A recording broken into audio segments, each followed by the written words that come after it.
Hey guys, we are continuing on with our interviews of the 3rd Congressional District for U.S. Congress, seat here in Southwest Louisiana.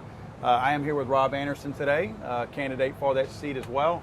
Rob ran last time, and this is the second time running for that seat, and we're happy to have him back. I will say, Rob, we met with him and talked with him last time, and I do appreciate you doing that because not all the candidates did agree to do that last time. I agree. Well, thank you for having me on. No, absolutely. We're going to get right into it, guys. Same 7 questions that you've been seeing for the previous weeks as we're trying to do all the questions. You have seen Brandon and Clay so far, and now we're going to hit Rob. And Rob, we're going to get right into it. All righty. Do you support an individual's right to keep and bear arms as clearly stated in the Second Amendment of the United States Constitution? Of course, yes.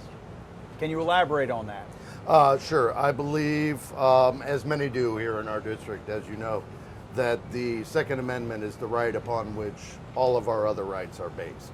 It is the way that we are sovereign citizens of ourselves, of this country. So, second question. With reportedly over 10 million already possessed, do you believe law-abiding Americans should be able to purchase and possess semi-automatic rifles, sometimes incorrectly referred to as assault rifles? Yes, I do, and I agree with you that the assessment of assault rifles is a blanket category that is unseemly for people to use. I think it's used as a political weapon. I think the right to keep and bear arms has been enumerated in the Constitution, and I support that.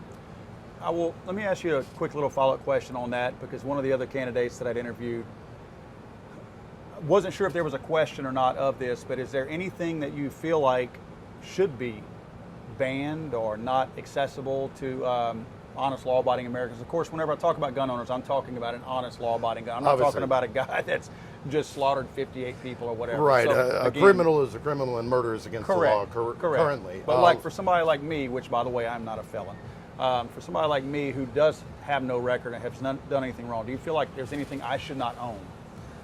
Well, I think grenade launchers probably be a stretch. Okay, all right. Aside from that, no, I have not seen any legislation suggesting bans that make any sense to me, because it individually attacks, even if by name, such as AR-15, which is the politically popular one now to go after.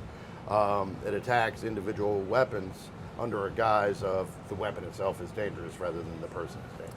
Now, I'm going to ask you this question simply because you, and correct me if I'm wrong, you are running as a Democrat, correct? I am.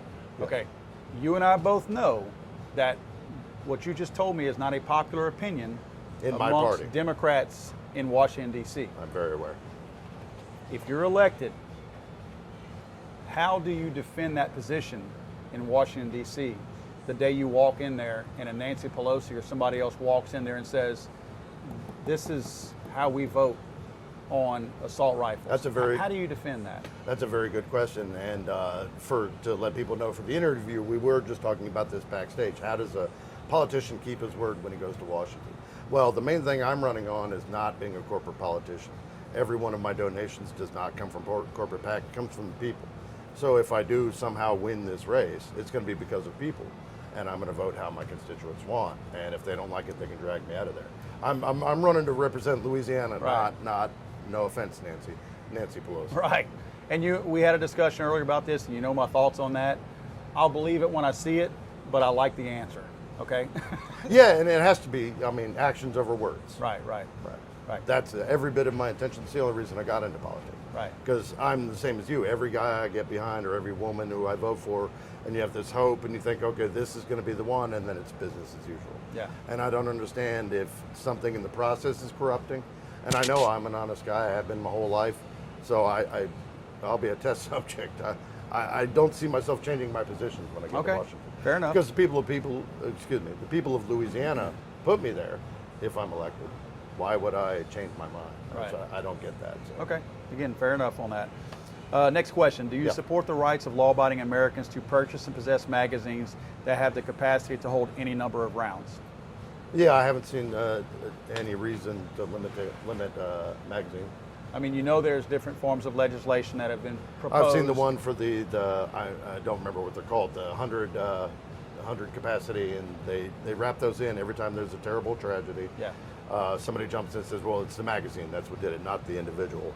Not this guy who went crazy and shot 58 people like in the Pulse nightclub a couple years ago. Right. It's the magazine he was carrying.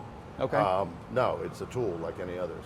I ran a drill rig that I wouldn't trust somebody who didn't know, you, for example, Right. if it's a very dangerous piece of equipment. In my hands, it's a tool. In your hands, it would be deadly. Okay. For example, I'm not picking on you. This No, is no, just- you're no. the interviewer. I'm a perfect person to pick on when it comes to drilling rigs. Trust Right. me. Next question: do you support heavily taxing honest, law-abiding Americans simply for purchasing firearms and ammunition? And let me preface this by saying, this question is derived from HR 5717 that the Democrats pushed through, and they had a lot of co-sponsors on it. Heavily aggressive bill, I guess, a heavy aggressive bill, very, very anti-gun. And what they were proposing in this was that they would put a 30 and a 50% tax on everything from any firearm to ammunition. And you weren't qualified or disqualified from this tax. Everybody would have had to pay that tax. And that's HR 5717 it's a real enough bill that they had so many co-sponsors on it, and a lot of times I'll look when there's so many co-sponsors, that's when I take a bill really serious. Right, obviously. It's And it will legit. up the chance of it at least making it to the floor. Sure. So that's where this question comes from. So do you support that 30 to 50% tax on purchasing handguns and ammunition? I will give historical context a little bit before I give my answer. That's how they got rid of the Tommy gun back in the 30s. So they know that trick. They taxed the Tommy gun into the point where they didn't make it illegal. They just made it so expensive that nobody but gangsters, I guess, could afford them, and then they weeded them out. So no, I don't I don't think of it as a luxury. If it's an American right and it's in the Bill of Rights, it shouldn't be taxed without taxation, without representation. I'm trying to think of a more eloquent way to say it. It shouldn't be taxed inordinately. There's the word I'm looking for. Right. It should not be taxed inordinately when the tax is merely a suppressive tactic. And obviously it's suppressive. Well, look. If you're going to ban something, go ahead and put the bill on the floor and ban it. Right. But if you're trying to end run around it, I don't like sneaky politics. If you want to go after magazines or assault rifles, say so up front. Tell your constituents that's what you're doing. Don't double talk. Yeah, And not that I support that. I'm just saying if you're going to do something, put your name on it. Right. No, I mean, I can't disagree. And I've often thought that, again, anytime you start taxing constitutional rights, what's next? I mean, does somebody tax me for looking at a conservative website Right. next? I mean, Right. because all of the amendments Or a liberal are up. website. Exactly. So I mean, once you allow people to start infringing upon all of these amendments, or one amendment, all of them are Yeah, fair the- game at that point. I defend the second as readily as I do the first. Okay. Let's move on to the next question. Some people only pick one or the other. There's 10 of them. Um, Actually, there's 20 something. Right. Sorry, the Bill of Rights is what I meant. Next question. Do you believe law-abiding citizens should be able to give or sell a gun to a friend or family member without filling out a federal form? Of course, we're talking about the, quote, universal background checks. That one I'm a little watch on. I think on the NRA questionnaire last time, that was the only one that they gave me a B for instead of an A. I don't have a problem per se filling out a form to sell, like if I sold my son one of my guns or transferred title to him. Filling out a form, it is a form of registration, so there are questions on that, and I understand that. I don't think it infringes on the Second Amendment on a personal level. I haven't seen any bills that would force me to say, hey, what is this really trying to do? So my opinion is probably slightly different than yours. I don't have a problem with it. Yeah. I mean, if you're law-abiding, which you are, and I'm law-abiding, and my son's now 23, so I can sell him one of my guns or hand him one of my guns. But if he had to fill out a form and register it, then to me, that's just, now there is too much government, I grant you. We did agree on that earlier. But then they do have that registry going to the next name. It's kind of like a car license, Yeah.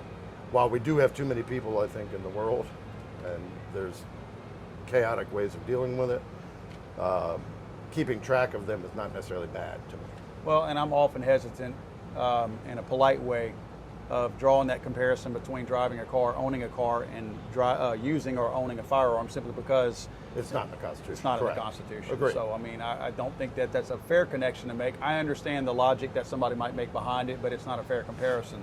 And I didn't mean it as an argument. I was just using it as Right, an I analogy. understand. As I said, I don't see that as a second infringement, unless by failure to fill out that form, then you can't sell, and then I deny. That's the point. If you don't fill it out, that person can't receive the But gun. I would think if you did something like that, that's what I meant. There's wiggle room. Yeah. If you did something like that, but did it like the census, whereas if you don't fill it out, you're not going to jail.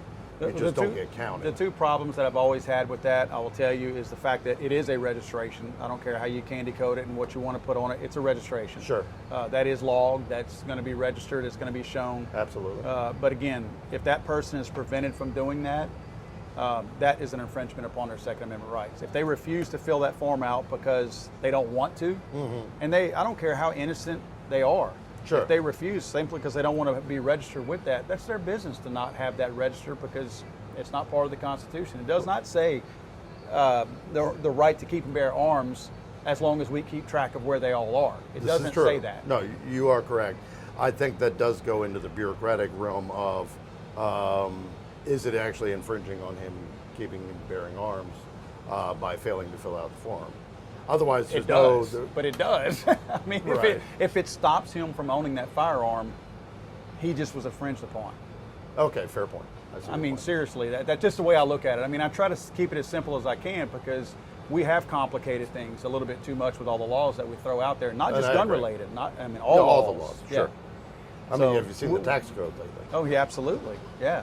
We'll agree to disagree on that one, but Yeah. I just wanted you to know my reasons. I'm not picking on you about that. No, not at all. Let's see, the next one, and this one also is derived, this is derived from HR 5717 also. That's where the question kind of originates from. Do you believe honest, law-abiding Americans should be forced to pay for a license in order for them to be able to exercise their Second Amendment rights in owning firearms or ammunition? HR 5717 mandates that you have to, it's not a shall give license, it's a can give license. In other words, you're not guaranteed to have that, quote, new license that allows you to purchase, possess ammunition or firearms. You have to apply for it. Somebody can turn you down, is my point, and not Yeah, that allow would be you a to Second have that. Amendment infringement. Yeah, well, I mean, I agree with that, but what are your thoughts on that? Do you feel like that is something that we should allow people to do? So you're saying mandatory registration, manda- basically? No, not a registration, a mandatory license. Like if you want to own a gun today, or let's say this, let's say your friend or your neighbor wants you to pick up a box of 9mm ammunition Sure. on the way home. Sure.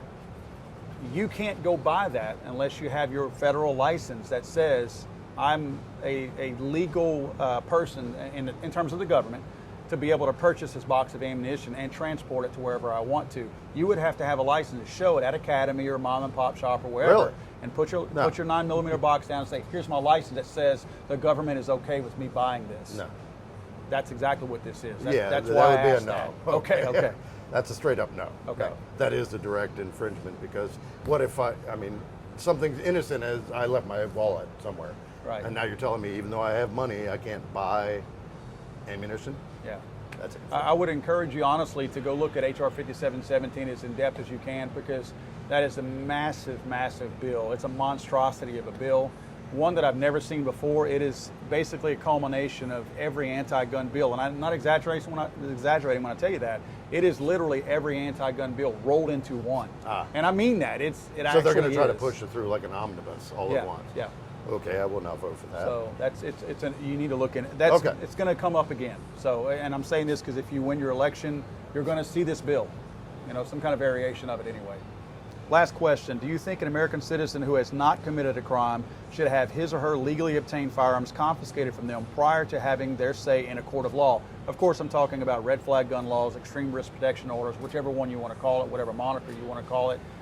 I will tell you that I have the feeling that the anti-gun movement knows that the due process portion of this is not right because in this new HR 5717, again, we're referring back to that same bill, now they've heard the argument that if you restrict due process, you're stripping a person of their constitutional rights, Right. okay? They've heard that enough times to where now they've said step one is if I think Rob is a danger to himself or anybody else, I can petition the courts. The courts can contact Rob and question you, call you in, whatever the process is.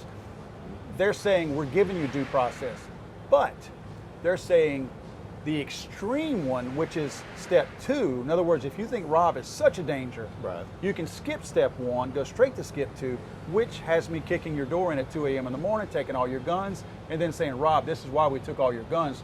You need to prove yourself innocent to me now. That's why I know that they know that due process is important to the American people, because they've heard that enough that now they've said, oh, well, now we include due process.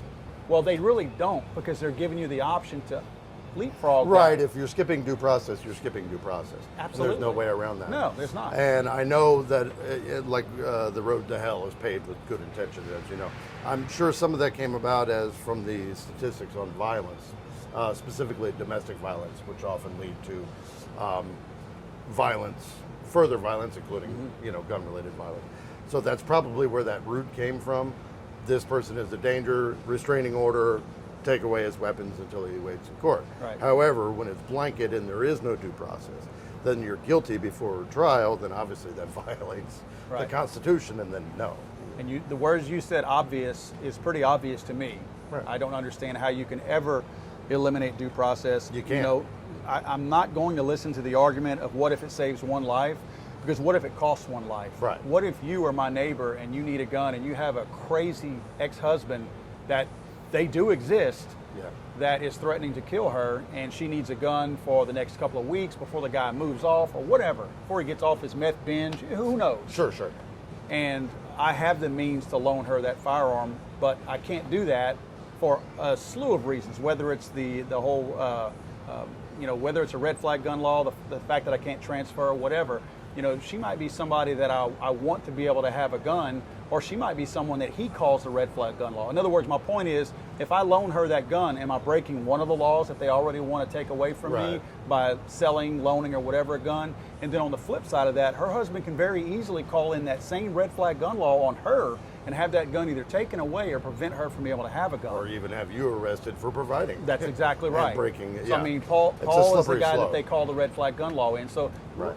I think people are simplifying the red flag gun laws and the extreme risk protection orders. It's not just the dangerous people that it's going to affect. It's going Right. to affect the neighbor that's mad at the guy who blew the grass on his lawn. There's a lot of ways that this People can go be off abused. the handle That's any right. which way. And if you look into the meat of like 5717, you will see that this can take as long as 14, 18 months. I mean, you can have a person without a gun, without protection for a very long time. Right. Before they actually have proven themselves right, where due process would have proven that all along. Their Sure. due process is 14 months after they've already had their guns confiscated. Right, and then you've lost your constitutional rights for a year. Who pays Yeah. for that? That's right. And or, what if that or person, damage to your property or your family, or what if they got killed? Somebody Right. kicked their door in because they know. I mean, they know you're unarmed. don't you Right. think that, exactly, because don't you think that there's going to be a way to, somebody's going to know whose guns were taken from them? Like, and I don't mean to say that it's at this extreme, because I don't think that it is, but like sexual offenders or predators have to register or whatever. Is somebody who gets their guns taken away from them via red flag gun law going to have to tell everybody? I mean, is it going to be public knowledge? Is it going to be posted? I mean, every night there's some guy locally posts something about everybody that was arrested and legal action was Yeah. taken against them. You see what I'm saying? And so is it going to become common knowledge now that you know that I'm unarmed for 14 months? I mean, that could lead to you breaking into my house, me being a target. Stealing your car. That's right. Et cetera. And look, let's face it, knowing where crime is typically going to exist, it's going to happen in low-income neighborhoods. Those are the people most susceptible to crime and not being able to defend themselves. Absolutely true. Well, look, I want to give you one more chance to anything that we haven't covered in these 7 questions. Oh yeah, I do have a little statement I want to make, and it's stuff we've talked about. Just make sure everybody knows. I am very publicly and vocally anti-NRA. Okay. You've probably seen that. Okay. Because I don't like political action groups. I don't like paid lobbyists. Okay. However, I'm obviously very pro 2A. Okay. So I just want to make that distinction. If you like the NRA, I don't care. Okay. I don't take money from the NRA for that reason, and I also don't take it from lobby and any PAC. I will say so this, it's political reason. not to cut you off, but Sure. the anti-gun movement seems to really be patting themselves on the back that the NRA is taking a tumble right now. Yeah, but they are. they have falsely bought into this whole thing that us true Second Amendment Right. pro 2A guys are full-blown NRA supporters, and we're absolutely not. I know. We are completely against the corruption. We've been trying to change the NRA for 3 or 4 years now, probably longer than that, because we've seen the corruption Right. within the NRA. Yeah, as a unit and for what they stand for on their charter, Yeah. we totally support that. Sure. Because we do feel like their charter is written and their mission statement is written to where they will support our Second Amendment rights. Right. But the way they function today, true gun supporters, they don't have any love for the NRA. So it's funny to hear the anti-gun movement. Think that they've won something. Yes, Yeah, and I know. we're all no, like, I agree. you haven't beaten me. I mean, still have my guns. exactly. I So- still have my Second Amendment right. But I appreciate I understand where you're I just coming want to from make on sure that. that I already get hammered by Democrats, as Yeah. you probably guessed. Not here in Louisiana. They understand. But my national audience is like, why don't you call for this, that? We're pro 2A. It's Right. It's that simple. You show me a law that will actually change something and will not infringe, we'll look at it. Right. Absolutely. But you have to look at everyone. As you said, all those things rolled in. I didn't even know that. Right. Okay, last So, question, or sure. the last statement to me, to you is, any questions or any statement that you want to make to viewers, voting constituents, anybody out there who has the right to vote here in Southwest Louisiana, concerning the Second Amendment. This is not a political ad for anything else Sure, outside of of that, course. but anything Second Amendment related. Is there any statement you want to make, that we haven't covered already? No, we've covered it. I Okay. am pro Second Amendment. Okay. Proud to say it. Okay. Very good. Well, Rob, best of luck to you on November 3rd. As I've said to all the candidates, hopefully, are you guys going to any kind of debate that's going to take place? I don't or know anything? this year. Okay. Last Well, that's time true. we I did- didn't think about that. With the COVID. Last time we did a couple. This time they'll probably do something like that, maybe limited access. I mean, why not a Zoom debate, honestly? That's why wouldn't probably you do that? the way it goes. It depends on the organizers, because Okay. each of those is held by an organizer. Oh. We're doing constant. Chad, maybe we need to organize that, right? Yeah, you could probably charge somebody for something. Yeah, yeah. Because, it's always the organizers, and Zoom is how we've been doing it this summer. Okay. So, very rare to get a person-to-person interview, which is good. Yeah, yeah. Because then we can talk about things, and it's good to be out in the open air. Well, again, Rob, best of luck to you on November 3rd. Thank you.